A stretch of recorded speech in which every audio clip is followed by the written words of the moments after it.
Ұлы даланың даңқтоланы тағы да талассыз мықты екенін дәлелдеді. Жерлесіміз Геннадий Головкиннің жеңісі күллі қазақ жұртының ғана емес, америкалықтардың да айтулы мақтанышы.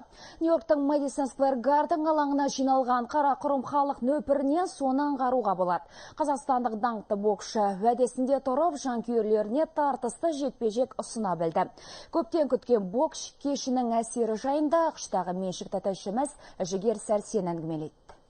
Мэдисон Сквер Гарден, балама тілмен айтқанда бокстың меккесі деп атайды бұл жерді. Бір кездері атаңызға айналған бұлғар қолғап шебері Мұхаммед Али, Рой Джонс, Майк Тайсондардың табан ізі қалған әйгілі спорт кешені қазіргі күні Геннадий Головкиннің ойқастайтын ойын алаңына айналған. Олай болатында жөні бар. Ешқашан қарсылас шақ келтірмейтін үштік G міне кезекті жеңісіне қол жеткізді. Сонымен ел аузында қызу талқыланып келген тартысты бәсеке Головкин Леме төбелесі мәресіне жетті. Көптен күткен жекпе-жек. Не бел, не белбеу кетедіге жорған жұдырықтасу кезекті рет Гена жігіттің абыройын асырды. 33 жастағы жойқын жұдырық иесінің 34-ші жеңісі. Екі нокаутшының басы бір рингке сыймайды. Үштік G айтқанын орындады. Қарсыласына жүрегі дір еткенін жасырмаған боксшымыз нағыз арпалыс жасаймын деген уәдесінде тұрды. Темір Тайсонды тізе бүктірген аңыз боксшы Ленокс Льюистің өзі бөркін аспанға атып қуанды. Бүкіл қазақстандықтарға және қазақ елінің азаматтарына сыйлаған сыйлығы өте керемет. Қазақ хандығының 550 жылдығына арналған үлкен сыйлық болды деп есептейміз. Біздің елімізге осындай жеңіс бергеніне өте қуаныштымыз. Бүкіл қазақстандықтарды осы жеңіспен құттықтаймыз. Алға Қазақстан, Қазақстан жасасын. Ура!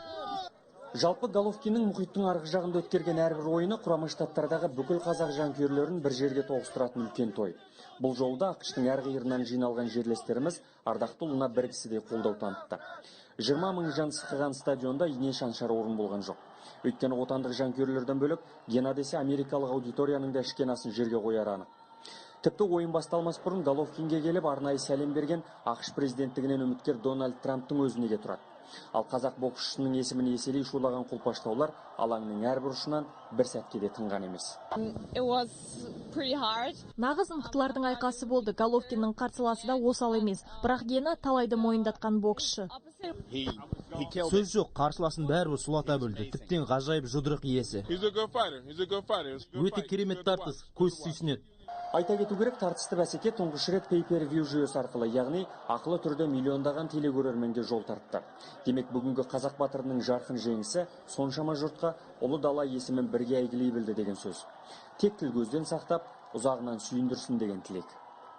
Жігер Сәрсен, Ренат Садыров, 24 KZ, Нью-Йорк.